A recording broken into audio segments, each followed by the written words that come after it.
Good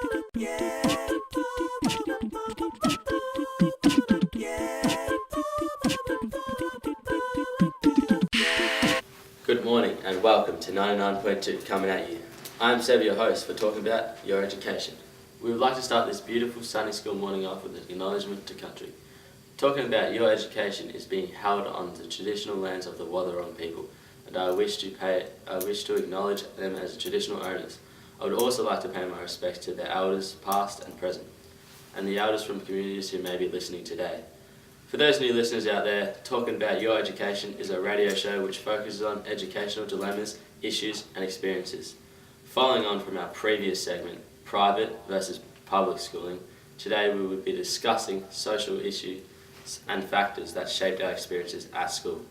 To further develop everyone's understanding of our topics regarding culture, inequality and gender, we will have some professionals coming on the show to give us an insight to their perspective.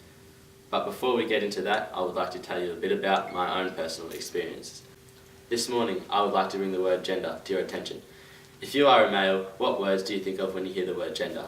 For me, I think of words like masculinity, athleticism, and power. For many, the feelings and emotions of the word will be different. This topic of gender and sexuality has been brought to my attention recently from dominance of the media. What I am referring to exactly is The Bachelor Australia, as they depict all females want is a tall, fearless and powerful man. To be accepted as a man, you need to be this way or act in a certain way to assert your masculinity. I'm here to tell you that is not correct. Drawing on a personal anecdote from my time during high school, I went to an all-male school where if you were athletic, good at sport, then you were accepted. Simple. I believe this stigma is created from the underlying rule that boys need to impress others by being better at things such as footy than everyone else. This made a lot of young men feel weak, useless, uncool or unpopular if they were not good at footy. The school didn't seem to clue onto this trend. The school could have adhered to ASIL Standard 1.1 of the teaching professional standards to connect with students socially to understand personal problems that may be stopping them from reaching their full potential. I believe if teenage boys are not properly educated about gender expectations during their younger years, it can lead to many physical and mental issues in the future. Here to extend your knowledge on gender expectations is Mike Evans. Morning, Seb. Morning, Mike. How are you? Great, thanks. How are you? Yeah, not too bad. So, how do you feel about those points that I just brought up before? Well, you've raised some very interesting points. Firstly, from my many years of playing AFL and coming from an all-male high school, I can agree with the point you raised of this common stigma, which should not exist. I would like to agree on the fact that many men in today's society feel an immense pressure to conform to society's standards of what a man should look and be like. Thanks for that, Mike. We would love to hear some of your experiences related to the social issues and factors of education. Please feel free to call in now on 1800 338 338 talking about your education. The lines are now open. And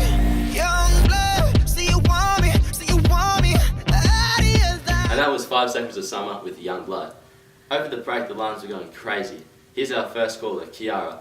Please tell us about your experience. Thanks, Seb. My story relates to my eye-opening experiences I had in high school, particularly in Year 12. I went to a private school where our needs were met and exceeded, and were provided with ongoing support to thrive and learn to our full potential. In Year 12, I was lucky enough to go on an inaugural trip to Vanuatu with 15 other students. Each day involved us working with schools across Port Vila and Espirito Santo. For me, the experience highlighted how lucky Australian students are and how they are provided with such fantastic access to education in comparison to the Ni Vanuatu children, whose families have to make significant sacrifices in order for them to attend school. The challenges faced by children before they even got to school included being extensively involved in the village, helping out their parents and elders. For the girls, that meant cooking, cleaning and looking after their younger siblings, and for the boys, that meant agricultural work, including farming and fishing. Students had to go to school with the knowledge that they most likely would not be able to complete their studies because their villages would need them to be actively working. A lack of resources, both at home, being funds for uniforms, including shoes, food for school, and also a lack of transport to get to school, had significant impacts on the students. When they got to school, the lack of supplies for education, tables, and teachers significantly impacted their ability to learn. Despite this, the children always had a smile on their face, which I think reinforces how much we take education in Australia for granted. Thank you, Cara.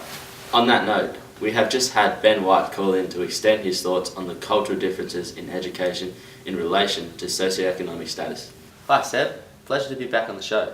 I called in because I found what Kiara was saying quite interesting in terms of the challenges students are taking with them to school. From the professional point of view, it is referred to as a student's virtual backpack, where all of the other factors going on in their lives, like the ones you described, accumulate, having a significant, if not drastic, impact on the overall academic achievement of the student. Schools aim to create holistic, productive members of society, and therefore essential that all aspects of health, including social, mental, cognitive, and physical, are met. This topic also relates to the ETP Standards 1.3, students with diverse linguistic, cultural, religious, and socioeconomic backgrounds, where the stark contrast between education in Australia and overseas can be evaluated. From my personal experience, I agree. Education in Australia is not always considered as much of a priority as it should be, given the fantastic resources and opportunities students in Australian schools are provided with. Thank you for that detailed discussion. We are now going to hear from another caller, Sarah. Hi Sarah, are you with us?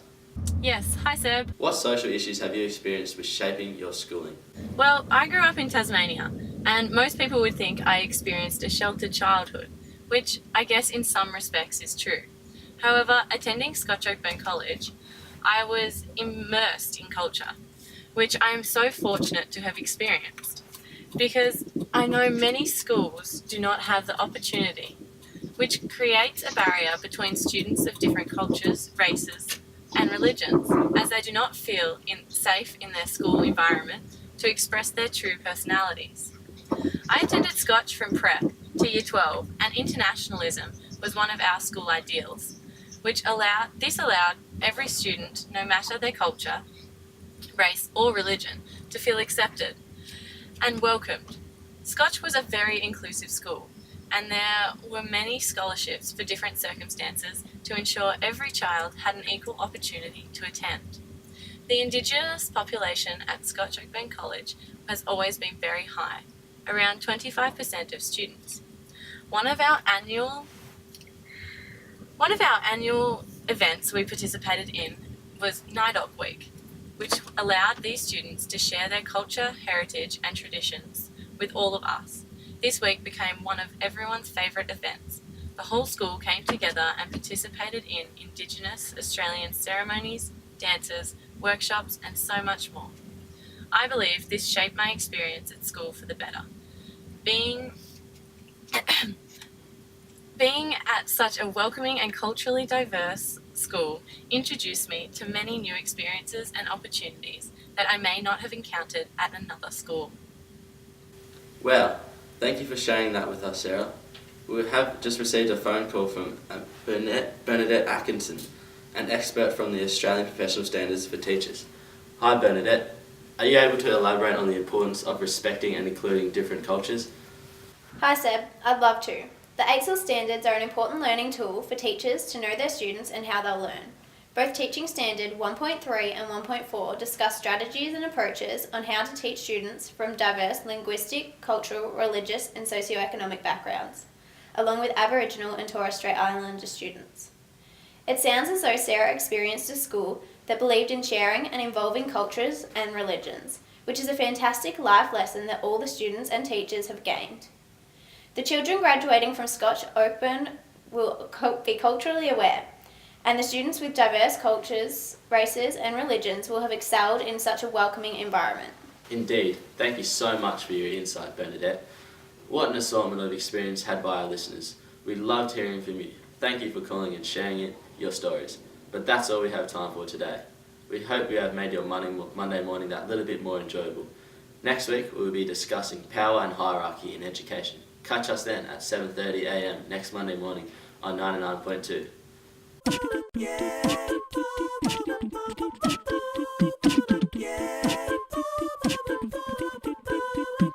Yeah. talking about your education.